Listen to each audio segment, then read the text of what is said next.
Grapevine Lake, Texas, 20 miles northwest of Dallas. September 14, 2016, 6:30 a.m. The Grapevine Fire Department received a call about a fire burning beside the lake. Upon arriving, they found a small blue children's pool on the grass which held a dismembered body. The remains were so charred they couldn't determine age or gender, whether child or adult. It was an atrocious scene. Veteran detectives confessed they had never witnessed anything comparable. Officials confirmed a body had been located that was set ablaze and also showed signs of dismemberment. Investigators and crime scene technicians arrived at the location and promptly began their work. We requested the assistance of the FBI's evidence recovery team to help us with the case. Yet enough skin remained on the fingers for prints allowing them to identify their victim. She was 24-year-old Jacqueline Vandagriff, known to everyone in her life as Jackie. She carried no identification or belongings and lived nearly 20 miles away in Denton. The level of mutilation was horrifying. Her heart had even been excised. A witness recalled seeing what they thought was a man by the fire before he left, but could give no details. The next day, a strange message appeared on her Twitter account reading, "Never knew I could feel like this." The conclusion was obvious. Her killer had her phone, and the hunt for them was underway. "Hello everyone, my name is Jacqueline Vandergriff, but my friends all call me Jackie. I'm currently a junior at Texas Women's University studying nutrition with an emphasis on wellness. I chose this field because my time as an esthetician, which involves skincare, showed me its value. It made me realize the significance of nutrition to overall health, so I decided to pursue it. Thank you. I am very much looking forward to learning about and with all of you in this course." Jackie Vandergriff was a voracious reader, always enthusiastic to learn about anything and everything. Active and athletic, she began gymnastics at the tender age of 3, later competing at level 5 statewide. Her closest friend was also named Jackie, leading to their affectionate nickname, Jackie Squared. Her friend called her the most intelligent person she knew, capable of accomplishing anything in life. She accepted people for who they were, creating an ease that allowed you to be yourself. After graduating from high school in Frisco, she became an esthetician before enrolling at Texas Women's University. Her passion for health guided her to a major in nutrition and food science, aiming to be a nutritionist. Everything in her life was falling into place. Jackie was content and her life was progressing precisely the way she had envisioned. The 24-year-old had mentioned to friends her desire to stop using dating apps and meet people more organically. She was hoping to find someone in person and was also searching for a part-time job. With that in mind, on September 13, 2016, she visited a Denton bar to ask about job openings. Detectives successfully traced her path to several establishments near the University of North Texas. She first entered the Fry Street Public House Bar, and after a short while, a man seated 2 chairs away joined her conversation with the bartender. The two seemed to connect instantly, laughing, sharing things on their phones, and having drinks. She, the man, and the bartender left together with Jackie and the man proceeding to another bar. They took seats at the bar and were soon joined by a group of women for about 30 minutes. At 9:45 p.m., Jackie left with the man seemingly unnoticed and unfollowed by anyone. They entered his car, and he subsequently drove them to a nearby gas station. Security footage shows Jackie in his car appearing calm and comfortable. This was the final image of her alive.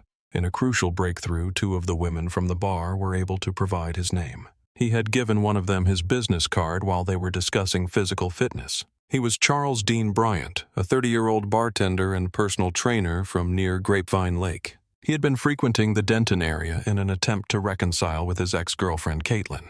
A background check revealed his past, a forgery charge, marijuana possession, and a minor assault.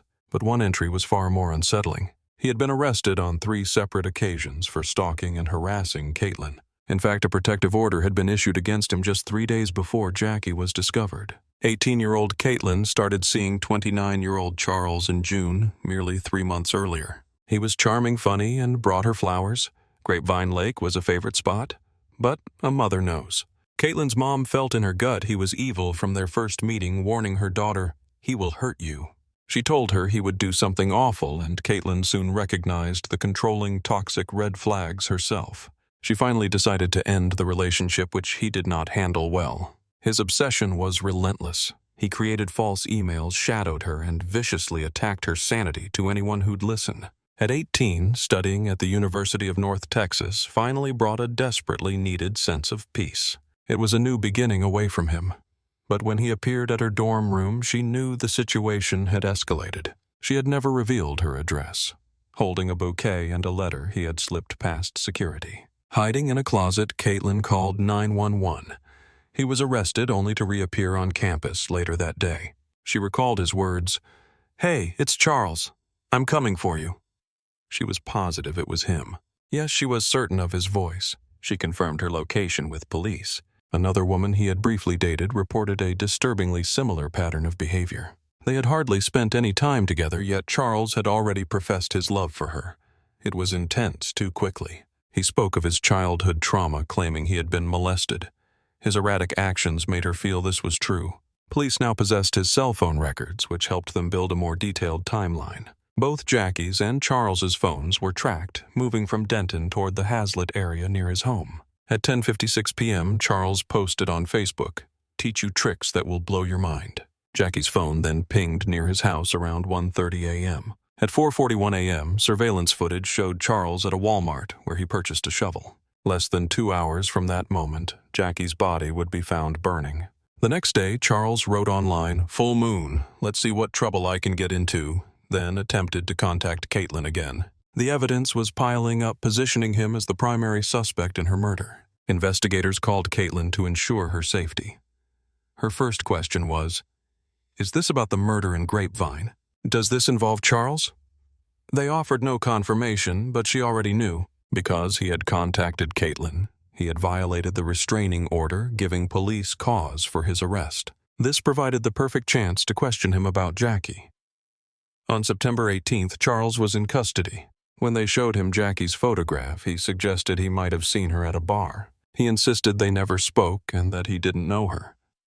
Meanwhile, his home was being searched. With her cause of death still unknown, building a murder charge against him remained difficult. He was becoming unresponsive, so they called in the renowned Texas Ranger Jim Holland. His specialty was high-profile murder cases, particularly those involving psychopaths and sociopaths. He felt assured he was the ideal person to handle the interrogation. Jim noted that these types of offenders often want to tell someone what they have done. He was convinced Charles knew what occurred and was ready to make him talk. "You're not a violent guy," he began. "You clearly work out. You're a stud, right?" he said, using a classic good cop tactic to build rapport. He treated him like a friend, almost a drinking buddy, and the strategy proved effective. Charles became talkative and relaxed, clearly putting his trust in Jim. The detective leaned closer as they talked. With the walls literally closing in, Charles was on the verge of revealing what happened. Jim finally maneuvered Charles into admitting he was with Jackie that night. He said he overheard her discussing a job, started a conversation, and offered her a lift home from the rain. With rain falling, she gratefully accepted his offer. He assumed it was an offer for a ride home. Sensing a breakthrough, Jim ordered them a pizza and coffee. Serving him a few slices, Jim calmly broached the subject of Caitlin. "Did you ever project your feelings about your ex, seeing her as someone who wronged you? Was speaking to Jackie some kind of retaliation?" Charles denied it, then went silent. "Okay, so at some point something snapped. We have to pinpoint what that was. Maybe she got angry, gave you signals, and then rejected you.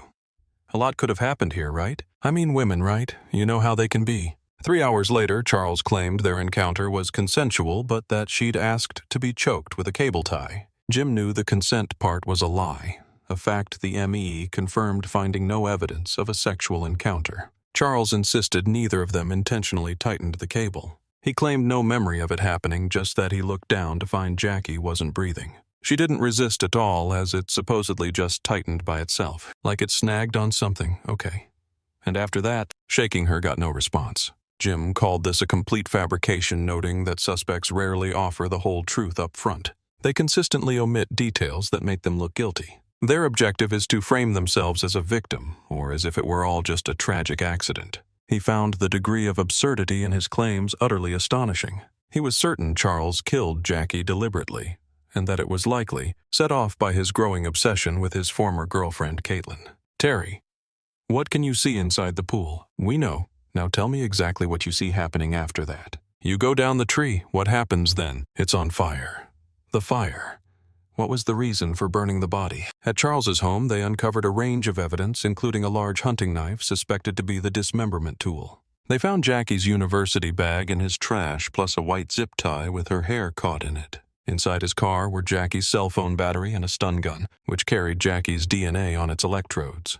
The wading pool she was found in came from his yard, and they also discovered illegal material on his phone. Following an exceptional interrogation by Jim Holland, the Grapevine police charged Charles Bryant with the murder of Jackie Vandergriff. Despite a career spanning nearly 3 decades and hundreds of murder investigations, Jim said Jackie's case was particularly unsettling.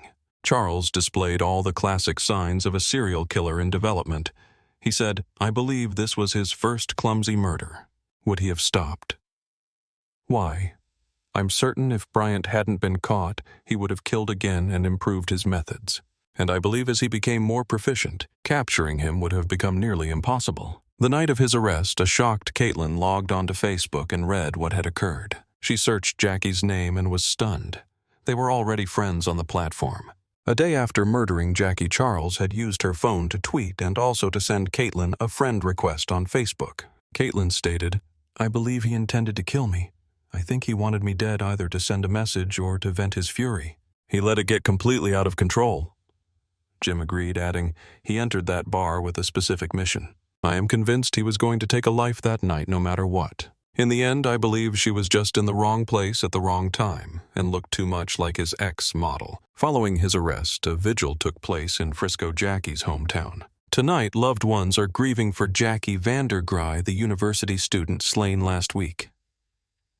ENTV's Blake Holland is in Frisco, where a vigil has just begun. Drake and Shelby. This evening, Jackie Vandergriff's friends and family have gathered here in Frisco Common Park. They are here not to dwell on last week's awful crime, but to honor the life of a young woman lost prematurely. You never imagined this kind of tragedy could happen to someone you know personally. News of the discovery was a shock to friends like Olivia Reyes. Jackie's new roommate, who learned a body found burned in Grapevine last Wednesday, was identified as Jackie. She described her reaction as sheer disbelief and utter shock. She said it's incredibly difficult news to absorb, and a process she's still navigating, calling it devastating. This man, 30-year-old Charles Bryant, was arrested Sunday on a capital murder charge. Footage shows them at a bar just hours before her body was located. Cell data also indicated the two traveled from the bar toward Bryant's Hazlitt residence. On Sunday, authorities found Vandagriff's purse inside a trash can at the home. In the hours before her body was found, Bryant was filmed buying a shovel at a local Walmart. This aligned with backyard evidence suggesting someone had recently attempted to dig a hole. Despite the mountain of evidence, those close to Vandagriff are still seeking answers regarding the death of a kind friend who deserved better. This is a tragedy that should never occur. We know Charles Bryant remains in custody tonight on a $1 million bond for capital murder. This evening's candlelight service is scheduled to commence around sundown. Reporting live from Frisco, this is Blake Holland, NTV News. Charles Bryant entered a not guilty plea, setting the stage for a trial. His defense team presented her death as a tragic accident, arguing to the jury that the two had been drinking and had a consensual encounter in his car. They claimed that after she passed away, he reacted with intoxicated panic, feeling he had to hide her body and erase any trace. They admitted it was evidence tampering, but insisted it wasn't murder. No. The prosecution, however, noted the medical examiner had found no evidence of a sexual assault. Furthermore, nothing suggested any sexual encounter had taken place at all. Her items were in his home and car, which he tried to discard. Her DNA was on a stun gun, and her hair on a zip tie. The dismemberment alone was a damning detail. If her death was accidental, why would such an act be necessary? The prosecution asked. Why was the heart removed? What is the connection to disposing of a body? Let that image sink in. As for a motive, they suggested the same one Jim had a link to the stalking and harassment of Caitlin. They theorized she may have been the primary target, with Caitlin as a potential second victim. The removal of Jackie's heart could also be viewed as a particularly significant act. 2 days later, her accused murderer is now on trial. That's correct. The trial of Charles Bryant Jr. began today, the man last seen with Jackie at the bar. Our own David Goins has been sending updates from the courtroom. He is joining us live with the latest from the proceedings. Good afternoon, Cynthia. Testimony for the day concluded here about 10 minutes ago. The jury has heard descriptions of surveillance footage from Denton businesses showing Jackie with the man prosecutors allege killed her hours later. "That is my daughter Jackie, on the stand." Ricky Vandergriff noted it was out of character for Jackie to be out of touch, especially on her mom's birthday. Later that day, they learned she was gone. In opening statements, the defense acknowledged Bryant committed a crime by trying to dispose of her body, but they maintained to the jury her death happened during what they termed consensual sex inside Bryant's vehicle. He panics.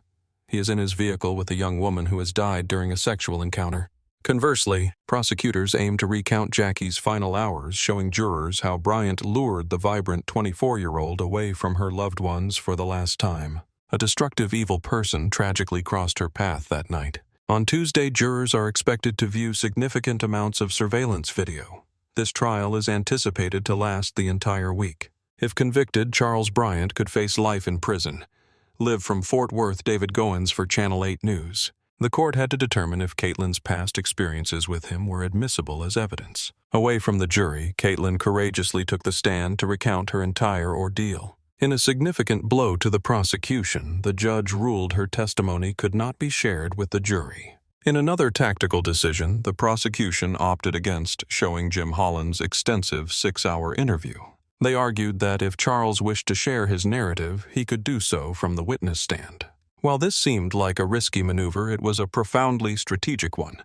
Could he even recall his own story accurately? Would his timeline remain consistent? It was an effective method to expose his web of falsehoods. Charles chose not to testify. We are joined by Ken Molkina, who has been in court throughout the day. What was the atmosphere inside? It was largely procedural testimony, as is common for a second day. While we are familiar with the grim details of Jacqueline Vandergriff's murder, the account remains harrowing. The day's testimony centered on placing the victim and the suspect, Charles Bryant, together on September 13, 2016. She appeared to be perfectly fine. We discussed her night school, just ordinary topics. Student Sherbogue was a witness on the trial's second day. She testified that she saw both Vandagriff and Bryant at a bar on Fry Street on the last night she was seen alive. This claim was substantiated by surveillance footage presented during the trial. The young woman was sitting quite near us, and we felt inclined to go over and speak with her. We chatted with her briefly. The man she was with spoke to the bartender and then eventually to us. Besides Bogue's testimony, Tuesday's proceedings were primarily dedicated to a slate of expert witnesses. This included an FBI agent who detailed how cell data was used to plot the locations of both Vandagriff and Bryant that night. I have the victim's next activity from 12:58 to 1:32 a.m. with the phone located near the bar. The signal then started moving south, utilizing a new tower sector at 12:58 before shifting farther south at 1:16 a.m. Then at 1:10 a.m., we see an overlap between these two towers, which helps pinpoint the location. When both sides rested their cases, each felt assured, yet the jury's decision aligned with the prosecution.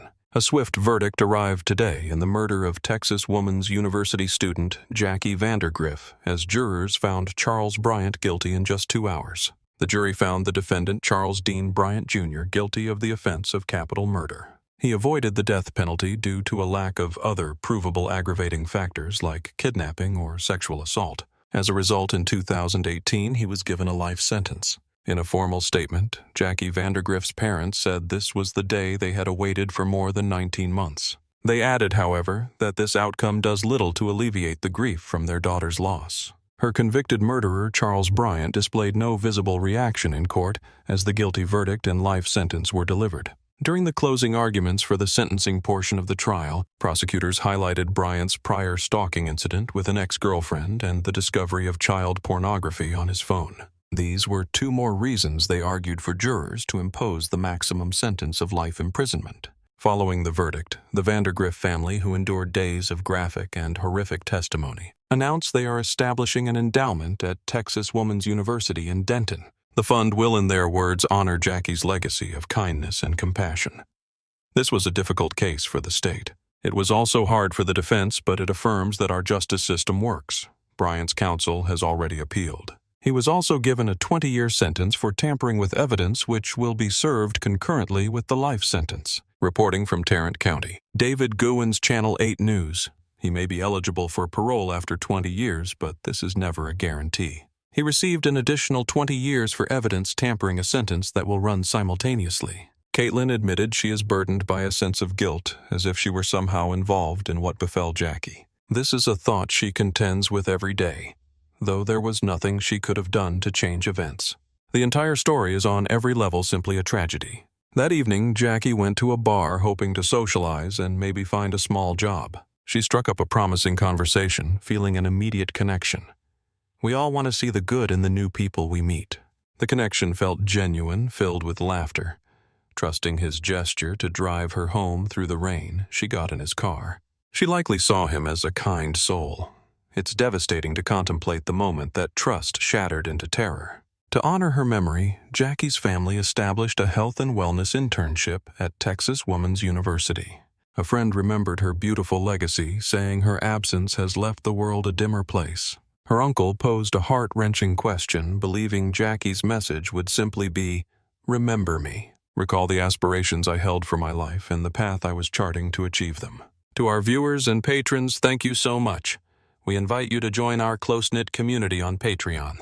Your support is vital for the channel, and we are immensely grateful to everyone who contributes. You'll also get exclusive episodes, behind-the-scenes content, and early ad-free viewing. Life is a complex blueprint, much like the rising walls of a grand structure. Also discovered child pornography on his phone, 2 additional reasons they told jurors to sentence him to the max of life in prison. After the verdict was read, Vandagriff's family, who sat through days of horrific and graphic testimony, and the dark corners of the human psyche lies a profound truth. Our shared humanity is our Bryant's most attorneys sacred added they've bond. already When we look into the eyes of another, whether through a screen or across a dinner table, we must remember that every soul is fighting a battle we may never fully understand. Look at him and felt True in her crime gut teaches that he us was the evil. devastating cost He's of a gonna moment's hurt Old malice, him where she was while living. love stories remind Carrying us a of the bouquet of healing flowers and power a of a single letter he'd act of slipped by the kindness. security. Do not let the noise of the world harden your heart. Choose to be the architect of hope. Practice empathy, not as a chore, but as a lifeline. Protect the vulnerable, honor the truth, and nurture the beauty in the mundane, like the quiet shimmer of a rare fish, or the thrill of a shared victory. In the end, we are not defined by what we possess, but by the light we leave behind in others.